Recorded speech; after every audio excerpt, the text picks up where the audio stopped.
Hello friends, तो आप सभी को सुबह की राधे राधे। और अभी की शुरुआत ऐसी है कि सुबह को अभी थोड़ा सा लेट उठना हो रहा है क्योंकि बच्चों की चल रही हैं छुट्टियां दिवाली की और 2-4 दिन की और है। और आज है गोवर्धन पूजा, क्योंकि दिवाली के दूसरे दिन रहती है लेकिन इस बार वो दूसरे की तीसरे दिन आई है।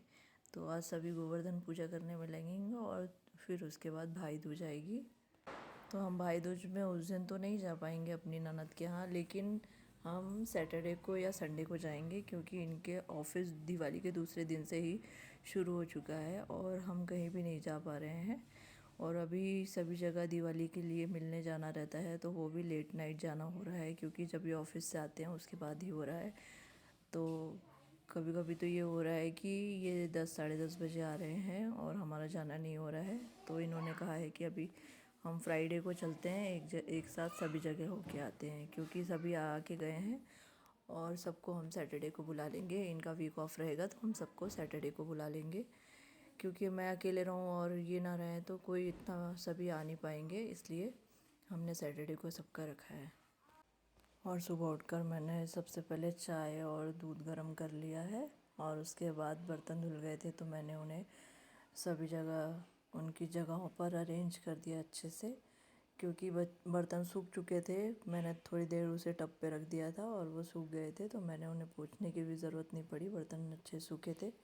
और मैंने उन्हें अच्छे से ट्रॉलीज़ में लगा दिया। और फिर कद्दू रखा हुआ था, आज थर्सडे है तो मेरा फ़ास्ट है, मेरा थर्सडे को फ़ास्ट रहता है। तो आज बच्चों के लिए और पतिदेव के लिए कद्दू की सब्ज़ी बना देती हूँ और दाल बना देती हूँ। नाश्ते में इन्होंने कहा कि मैं आज नाश्ता नहीं करके जाऊंगा क्योंकि जल्दी जाना है, तो इसलिए वो नाश्ता नहीं करके जाएंगे, सीधा खाना खा कर ही जाएंगे। और हरी मिर्ची मैंने लेकर रखी थी तो उसकी डंडी तोड़ना भूल गई थी, इसलिए अगर डंडी नहीं तोड़ो तो वो ख़राब हो जाती है और डंडी तोड़ के रख दो तो काफ़ी दिन चल जाती है। तो मैं उसे डब्बे में रख दी और फिर मैंने हरी मिर्ची और कड़ी पत्ता निकाला, राई जीरा मेथी दाना से कद्दू को बघारा। और कभी कभी मैं इसमें थोड़ा सा टमाटर भी डाल देती हूँ पीस कर, तो उसका थोड़ा सा खट्टापन आ जाता है, थोड़ी खट्टी सब्ज़ी लगती है इसलिए। लेकिन आज टमाटर ख़त्म हो गए हैं और सब्ज़ी वाली भी नहीं आई है तो मैंने टमाटर नहीं डाला है। एक चीज़ ज़रूर बताइएगा कि आप सभी को कद्दू की सब्ज़ी किस किस को पसंद है, ये ज़रूर कमेंट करके बताइएगा। और आप मेरे ब्लॉग कहाँ से देख रहे हैं ये भी ज़रूर बताइएगा, कि उस शहर का नाम बताइएगा। मैं इंदौर में रहती हूँ। कद्दू बघारने के बाद मैंने सीधा फिर आटा लगाकर रोटियां उतारी और शिवानी आ गई थी तो उसे भी नाश्ता और चाय दे दी और तब तक सब्ज़ी होती रही। और फिर उसके बाद मैंने भी चाय पिया, सॉरी नाश्ता नहीं किया, आज मेरा फास्ट है।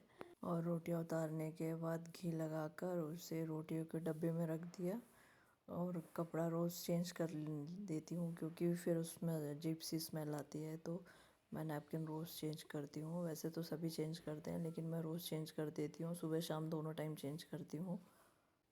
इसके बाद मैंने मिक्सर निकाला और थोड़ी सी रोटियां पीस के रख दिया, क्योंकि आज बच्चों के लिए नाश्ते में थोड़ा सा रोटी बघार के बनानी थी। और झाड़ू पोछा हो चुका था तो मैंने कारपेट लगाया और टेबल रख दी, क्योंकि जैसे ही झाड़ू पोछा हो जाता है तो मैं सब सामान जगह पर सेट कर देती हूँ, क्योंकि यहाँ वहाँ फैला हुआ सामान पसंद नहीं आता है। और रोटी पीसने के बाद मैंने फिर उसे बघारा था, जिसके बाद मैंने फिर किचन के ओटे को क्लीन किया था, क्योंकि सारा काम होने के बाद मैं एक बार किचन का ओटा क्लीन कर लेती हूँ और उसके बाद फिर दूसरे काम करती हूँ, क्योंकि फिर वो रखा रहता है तो उससे फिर काम फैला हुआ लगता है। अभी बहुत सारे मेहमान आ रहे हैं जा रहे हैं तो ये बड़ा कैसरोल निकला था, अब इसका काम ख़त्म हो गया तो इसको पोंछ कर धोकर सुखा कर रख देती हूँ। और फिर मैंने गैस अच्छे से साफ़ किया क्योंकि बहुत तेल तेल हो गई थी, जो कि मैं रोज़ साबुन से अच्छे से घस कर साफ़ करती हूँ, क्योंकि लिक्विड या साबुन लगाकर रगड़ के साफ़ करने से पूरा तेलपन साफ़ हो जाता है, इसलिए मैं हमेशा वैसे ही साफ़ करती हूँ। और एक बार कॉलिन से ऊपर से पोंछ लेती हूँ, लेकिन ओटे को कॉलिन से नहीं पोंछती हूँ क्योंकि मैं उसमें रोटियाँ बेलकर सेकती हूँ और कॉलिन में भी केमिकल होता है, इसलिए मैं कॉलिन से ओटे को नहीं पोंछती हूँ। और फिर मैंने उससे अच्छे सूखे कपड़े से पोंछ कर कॉलिन से फिर क्लीन करके उसके स्टैंड्स लगा दिए। अभी धूप बहुत तेज़ हो रही है तो मैंने आज पानी बाहर नहीं डाल पाई थी, क्योंकि मैं आज थोड़ा सा लेट उठी थी तो मैं पहले अंदर के काम ख़त्म करा। फिर उसके बाद मैंने सोचा सिंक वगैरह सब अच्छे से घस के और फिर जाती हूँ बाहर, पेड़ों पे पानी डाल देती हूँ। झाड़ू भी नहीं लगाया था बाहर, बाहर एक बार झाड़ के साफ़ कर देती हूँ। झाड़ू वाली लगी हुई है लेकिन पेड़ों के पत्ते इतने गिरते हैं कि आप 3-4 बार झाड़ू लगाओ तो भी वो साफ़ नहीं लगता है। तो एक बार मैं सुबह लगा लेती हूँ, उसके बाद फिर रोड पर पानी डाल देती हूँ, जिससे धूल कम घर में आती है। और नहीं तो इतनी डस्टिंग कराने के बाद भी धूल बहुत आ जाती है, और डस्टिंग कराने के बाद भी कभी कभी मुझे डस्टिंग करनी पड़ती है, क्योंकि घर के अंदर इतनी धूल होती है।